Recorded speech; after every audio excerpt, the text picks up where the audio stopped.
আজকে আমি একটি ভিডিও দিতে চলেছি। এই মিক্সি মেশিনের যে বাটিগুলো, এই বাটিগুলোর মধ্যে দেখবেন যখন পুরনো হয়ে যায় এই ব্লেডগুলোতে ধার কমে যায়, ফলে মশলাগুলো ঠিকঠাক হতে চায় না। সেক্ষেত্রে বাজার থেকে খুব কম পয়সায় এই রকম একটি নতুন ব্লেড এনে যদি লাগিয়ে দেন, আবার পুনরায় মিক্সি মেশিনটি কাজ করে।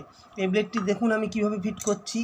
এই ব্লেডটি হচ্ছে ফিট করার জন্য প্লাস দিয়ে এইভাবে নিচেরটা ধরবেন, এইভাবে নিচে ধরবেন। এইখানে এই একটা নাট আছে, নাটটাকে প্লাস দিয়ে উল্টো প্যাচে ঘোরাবেন, তারপরে ব্লেডটি খুলবে। এই দেখেন উল্টো ডান দিকে খুলবে, কিন্তু এটা এই রকম। এই ব্লেডটিখানে খুলে আরেকটি ব্লেড এখানে নতুন লাগিয়ে দিয়ে এই নাট প্যাচটা আবার লাগিয়ে দিলে পুনরায় এটা কিন্তু উল্টো প্যাচ খুলবে যখন ডান দিকে, আর যখন প্যাচ লাগবেন তখন বাম দিকে। আমার ইলেকট্রিক এবং ইলেকট্রনিক্স সংক্রান্ত ভিডিও আমি এই চ্যানেলে দিয়ে থাকি। ভিডিওটি ভালো লাগলে আমার এই ভিডিওটিকে লাইক করুন এবং চ্যানেলকে সাবস্ক্রাইব করুন। ধন্যবাদ।